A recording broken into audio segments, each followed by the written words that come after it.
Então, boa noite, meus irmãos e minhas irmãs. Mais um dia nós estamos aqui pela graça de Deus. Hoje, dia 11 de setembro de 2024, e essa é a terceira aula sobre o tema da ira, né? Na primeira aula, nós utilizamos como referencial teórico artigos do livro Vitória sobre a Tentação. Na segunda aula, utilizamos textos de Lopriolo, do livro O Coração da Ira, e de Paul David Tripp, do livro Instrumento nas Mãos do Redentor. Hoje faremos diferente. Hoje utilizaremos dois textos mais atuais que circulam da internet. Usaremos apenas partes deles, né? Quem quiser ter acesso a esses textos integrais, eu passo aqui nesta folha avulsa, ou na verdade na folha avulsa já está presente os endereços destes textos. São textos interessantíssimos, mas não temos espaço de tempo para explorar todos eles, né? Mas eu queria deixar como contribuição. Então é importante que esse tema da ira seja explorado com esses instrumentos, com esses textos, porque vemos que é um tema que perpassa, né? Que está sempre conosco, desde os livros antigos, com os livros mais atuais e agora até mesmo na modernidade por meio da web. Embora os textos da web variam entre 2013 e 2023. Então, os mesmos textos que nós estamos usando, eles estão dentro de um espaço de uma década. Então, vamos começar pela primeira contribuição do primeiro artigo. Eu começo dizendo que o mundo também conhece que a ira humana traz problemas para as pessoas, mas como não professam a Jesus Cristo como Senhor, e tampouco possuem a Bíblia como sua regra de fé e prática, apresentam outras soluções baseadas em sua própria sabedoria. Então, isso o mundo sempre faz. O autor Tim Hawking destaca algumas das estratégias que costumam ser indicadas quando o desafio é lidar com a ira, e contrasta cada uma delas com a perspectiva bíblica. Em seu artigo, 10 princípios de foco cruzado versus estratégias horizontais para lidar com a raiva. Tim Hawking apresenta ideias da seguinte forma. Primeiro, ele apresenta um problema originado na ira. Segundo momento, ele apresenta uma solução proposta por uma sabedoria contemporânea. E terceiro, mostra como a Bíblia lida com isso. Então, é interessante a abordagem que esse autor utiliza. Então, eu espero ter sido claro. Ele vai dizer que a ira nos traz vários tipos de problemas e vai aqui enumerar alguns. Vai apresentar algo como a sabedoria humana lida com isso. Nós temos repertório humano, de sabedoria humana para lidar com isso, mas isso não é necessariamente o caminho. E, por fim, ele vai mostrar o que a Bíblia diz sobre o assunto. Não necessariamente nessa ordem. Então, algumas vezes ele vai modular, às vezes ele começa por um, começa por outro, mas vamos ver aqui alguns. Eu separei pelo menos 4. Tem mais? Tem, como ele disse, é um artigo com 10. Mas eu creio que essas 4 representam bem o pensamento do autor, então vamos caminhar por ela. Então, primeira estratégia, se você está irado, disperse a sua ira. Deixa eu beber um pouco d'água. Obrigado. O ensinamento cognitivo-comportamental diz, abre aspas, viaje na fantasia para o seu mundo da felicidade, o Tahiti ou Havaí, ou vá para uma cabana no topo de uma montanha remota, escape para lá e você se sentirá menos irritado. Então, esta é uma das maneiras de tratar a ira. Quando você ficar irritado, esqueça o que lhe trouxe irritação, se a conta de luz chegou muito alta, ou se alguém lhe disse uma palavra que não lhe agradou, de uma maneira injusta. Então você, por um momento, apague tudo isso e coloque-se num lugar frio, bastante úmido, porque hoje está quente, né? Transporte-se mentalmente para que melhore o desgaste. Ou seja, uma estratégia de fuga. Isso aqui é o que uma das sabedorias é fazer isso. E esse tipo de percurso é sugerido por algumas psicologias modernas. Tá? Ele está dizendo isso, mas não está sozinho. Há várias Há vários exemplos disso, até mesmo na cinematografia, né? Vocês talvez lembrem alguns filmes onde tem um personagem, de repente ele se transporta para outro lugar para não sofrer, porque isso na verdade é algo mais comum. Mas aí ele irá dar uma outra possibilidade mais bíblica, que é como nós devemos agir. Ele, o Tim Hawking, diz ele: em vez de um escape mental, a cruz de Cristo provê um foco para a reflexão que transforma nossa atitude negativa em gratidão. As pessoas gratas não lutam com a ira da mesma maneira que os resmungões críticos, pois seu foco está naquilo que Deus está fazendo, não no que parece dar errado, né? E aí ele cita 1 Tessalonicenses 5,18, que está escrito: em tudo dai graças. E ele continua: Deus nos chama a olhar o bem que pode resultar das circunstâncias difíceis. E aí ele cita Gênesis 50:20, que é aquele texto famoso, quando José diz aos irmãos: vós intentaste o mal contra mim, porém Deus transformou em bem. É interessante aqui, então, que o contrário da fuga não é ficar, mas é uma espécie de gratidão. Como sentir-se grato quando está sofrendo por ira?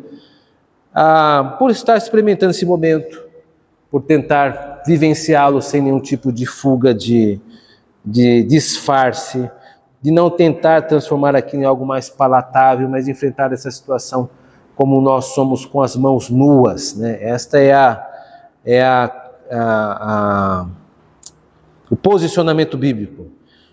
Sabendo que Deus está cuidando de nós num campo maior do que aquele acontecimento. Por vezes talvez seja uma batida de carro, por vezes algum tipo de injustiça que nós sofremos no trabalho, mas nós não devemos nos concentrar apenas nisso, mas pensar no campo geral, não isto diante daquilo que Deus está fazendo é algo pequeno. Até nisso dou graça, porque isso faz parte do plano maior, por assim dizer. E estarmos aqui, eu acho ótima essa citação de Gênesis 50:20, não significa que nós não seremos objetos do mal, meus irmãos. Nós seremos vítimas do mal. Nós não podemos ser agressores, mas vítimas nós invariavelmente seremos. É o que Jesus Cristo nos diz: eis que vos envio como cordeiro em meio a lobos, e não lobos em meio a lobos. Nós somos cordeiros. Vez por outra iremos sofrer injustiça nessa terra. Cristo mesmo, ele foi vítima de maldade, de escárnio, de zombaria. Entretanto, não devolveu na mesma moeda. É um treino, não é uma coisa que a gente vai conseguir fazer do dia para a noite, mas nós devemos ver num quadro geral e pensar que mesmo o mal temporal, ele pode ser redimido no futuro, mesmo se nós não imaginemos isso. Não é o que a gente gostaria de ouvir, talvez a gente gostaria que resolvesse as coisas, mas a vida não é como nós gostaríamos, né? Então, esta é uma reflexão não minha, mas do Hawking. Eu creio que ele acrescenta para a gente aqui. Uma segunda estratégia para quando está irado, que geralmente ocorre, é o seguinte: redirecione a sua ira. O mundo nos diz: corra, nade, pratique boxe, escale montanhas. Use a energia da ira para realizar grandes coisas. Soque um travesseiro, grite ou sopre bolhas de sabão para se acalmar. Então tem algumas estratégias aqui para se utilizar quando está irado. A Hawking vai dizer que isso não é o melhor caminho também, né? Diz ele: a cruz de Cristo lembra-nos do amor em nossos esforços de redirecionamento da ira. 1 Coríntios 10, verso 13 e 14, é o texto que diz: não vos veio tentação que não fosse humana, mas maior é Deus que pode nos dar escape junto com a tentação. Deus manifesta a sua ira contra o pecado, alcançando em amor os pecadores para os salvar. Devemos usar a energia da nossa ira para corrigir os problemas, como Jesus fez no templo, redirecionando a casa do seu pai de um covil de ladrões para uma casa de oração novamente. A energia usada de modo destrutivo é pecaminosa, e até mesmo atitudes de neutralidade não tratam os problemas do coração. Só usamos a energia de maneira que honra a Deus quando perguntamos a nós mesmos como podemos resolver os problemas de forma construtiva. Então aqui ele diz que o mundo fala para a gente bater, socar, travesseiro, e recentemente saiu uma reportagem que as pessoas pagavam para destruir carros, né? Eles pegavam um taco de beisebol e iam bater no carro, né? Era disposto para que eles pudessem, as pessoas pagavam para isso, né? Para dispersar a ira. Essas coisas não resolvem o problema. Pode dar uma desestressada no máximo, mas não resolve o problema da ira. Nem a ira não é algo tão simples. Melhor é usar energia para resolver o problema. Os problemas que nos deixam irados, isso é uma forma um pouco mais construtiva. Ou seja, se vem um problema, também vem uma solução. Às vezes a solução é deixar para lá. Às vezes a solução é perdoar. Às vezes a solução é ir por outro lado, mudar daquilo que estamos fazendo para algo diferente, né, para não causar mal-estar, ou seja, tentar resolver as coisas. Terceira estratégia que o mundo utiliza para lidar com a ira é evitar a ira. Ouvimos dizer, continua Tim, certifique-se de eliminar da sua rotina diária aquilo que desencadeia a sua ira. Estabeleça limites e erga paredes para evitar as situações estressantes com pessoas que provocam a sua ira. Bom, a cruz de Cristo obriga-nos a assumir os riscos de amar em vez de evitar a dor. Ou seja, não é bem por aí. 1 Coríntios 13, verso 4 a 7, é um texto que fala sobre amor, e nesse texto está o amor tudo suporta. Cristo não nos deu um modelo de como evitar as pessoas e situações, mas ele suportou o sofrimento por causa do amor. Hebreus 12, 1, 2 é aquele texto que diz que nós devemos continuar olhando firmemente para o autor e consumador da nossa fé, nosso Senhor Jesus Cristo. O ato de evitar as pessoas costuma ser motivado pelo temor, e o temor arma ciladas para aqueles que são controlados por ele, como Provérbios 29, verso 25 diz que nós não devemos temer o homem, mas confiar no Senhor. Quem faz isso está seguro. Então, mais uma vez, uma estratégia de fuga, né? De simplesmente tentar eliminar, né? Se eu fico irado quando dirijo, bom, então agora é só Uber, por exemplo, ou voo de ônibus.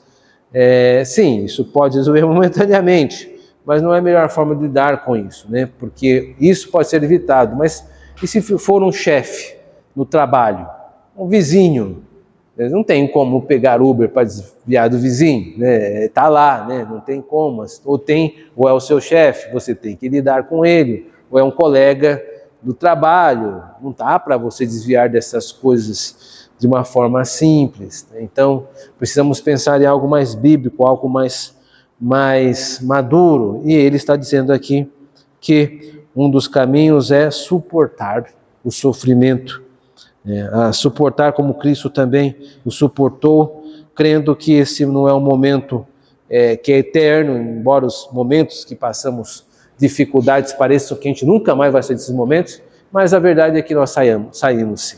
Vez por outra, o Senhor nos visita com refrigério e faz com que nós possamos respirar melhor em outros lugares, né? E segundo a sua providência. Enfim, suportar é melhor do que evitar. Por fim, a última estratégia que ele apresenta: minimize a ira, né? O que significa isso? Irá dizer que o mundo diz: respire fundo, conte até 10.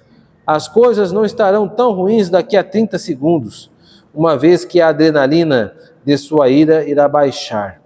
Lembre-se das crianças pobres na África e você perceberá que a sua situação não é tão terrível assim. Passe por cima disso. Isso é uma estratégia do mundo, tá? O que ele diz que é uma resposta bíblica superior? A cruz de Cristo demonstra o quão severamente Deus vê o pecado que cometemos e o pecado que é cometido contra nós. Podemos ficar entristecidos pelo pecado e reconhecer a dor violenta que ele causa, mas vivemos na esperança que haverá restauração. Então a ideia não é minimizar a ira ao sofrermos algum ato que nos provoque ira, dizer que não foi nada não. Foi sim, se a pessoa ofendeu, se a pessoa agiu de forma injusta, isso nos entristece, nós somos pessoas. Ninguém gosta de ser injustiçado, ninguém gosta de ser objeto de violência, seja de que for e de qualquer grau. A tristeza é legítima, até mesmo a indignação, mas o que ele está dizendo é que nós devemos pensar numa restauração maior, né? Há um Deus que nos observa e há um que é juiz não apenas das nossas ações, mas também das ações que nós recebemos e que há de colocar tudo isso no seu devido lugar e a confiarmos no Senhor. Então, assim encerra essas 4 contribuições desse artigo. Se você puder, baixe em casa.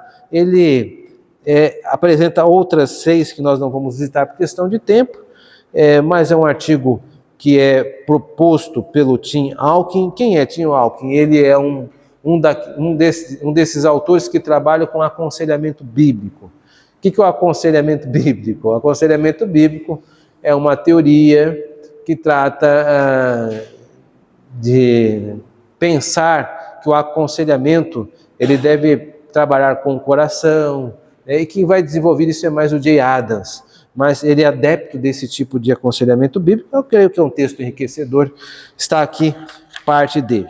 Agora vamos para a nossa segunda contribuição, do segundo artigo que temos, que é do site muito conhecido, Voltemos ao Evangelho. Tem muita coisa interessante lá e atual.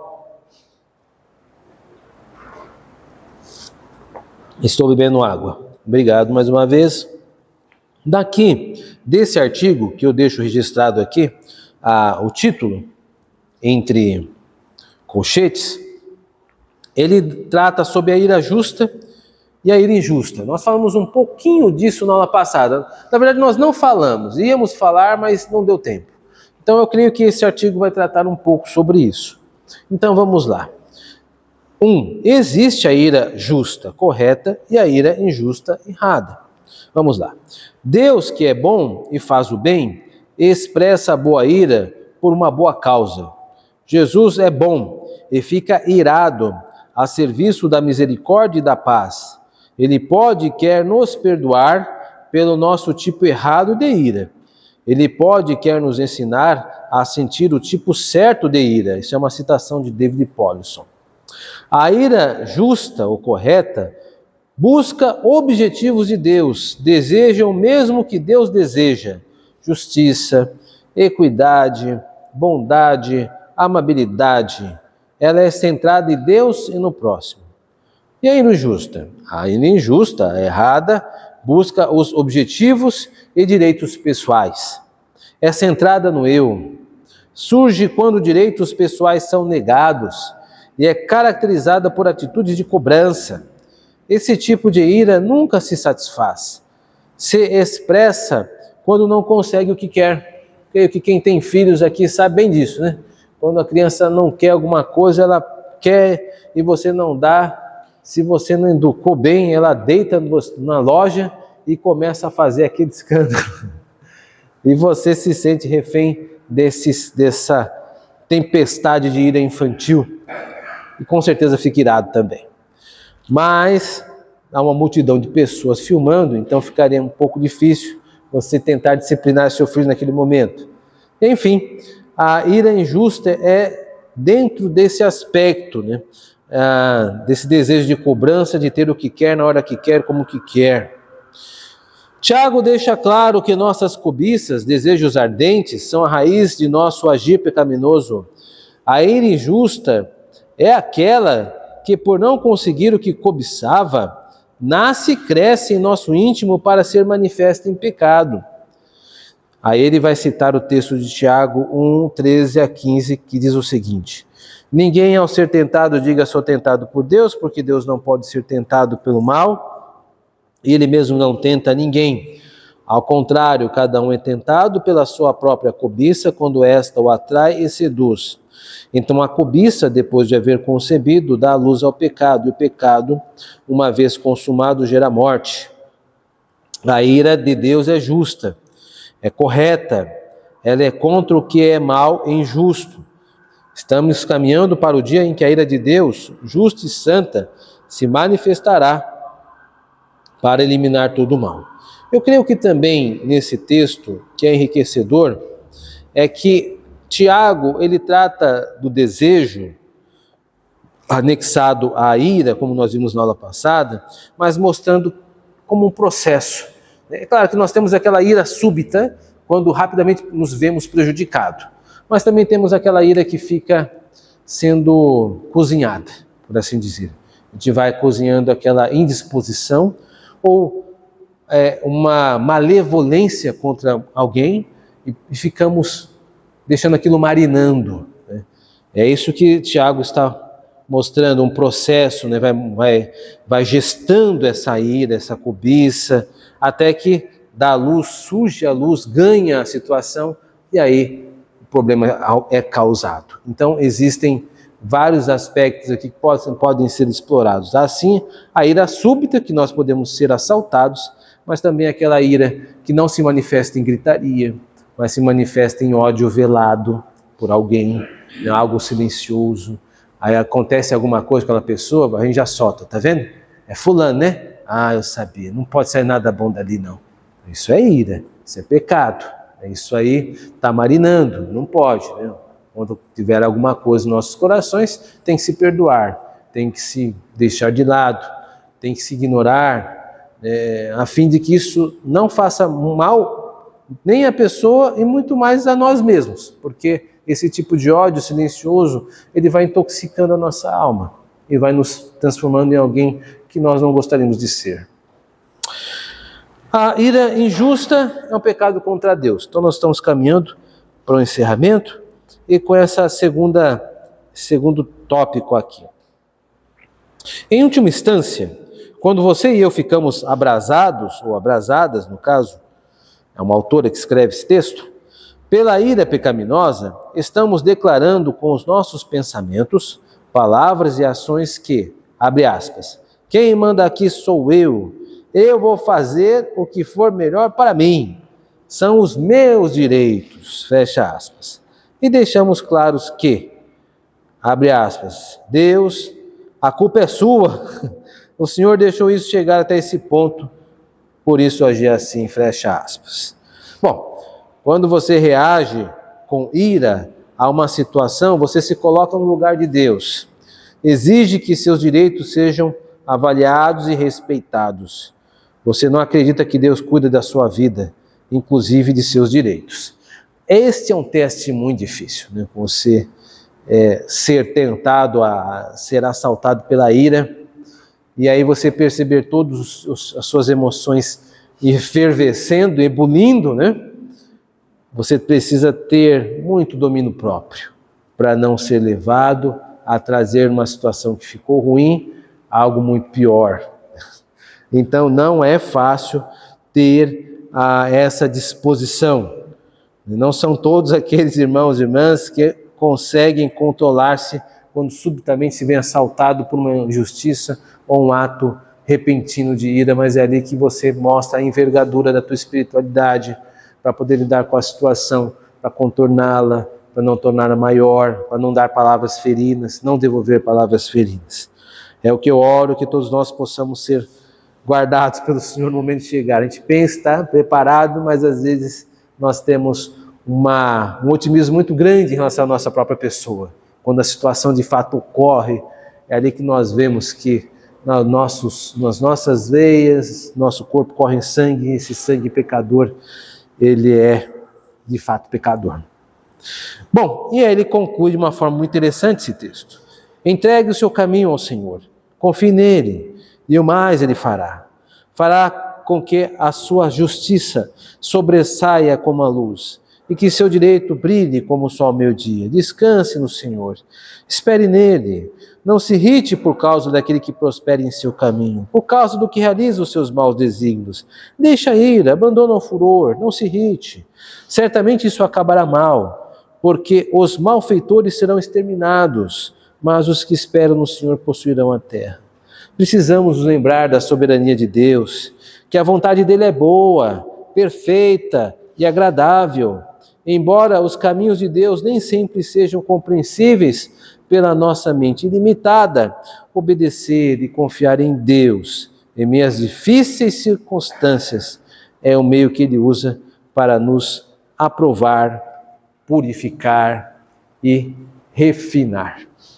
Meus irmãos, eu não tenho como encerrar de uma forma tão melhor quanto foi feita aqui. Que Deus nos ajude para que quando formos surpreendidos pela ira, possamos ter do Espírito Santo o socorro para que possamos mostrar ao mundo que em nosso coração bate um coração, nosso peito bate um coração pecaminoso, mas também um coração santo, purificado pelo sangue de Jesus Cristo. Que Deus nos ajude.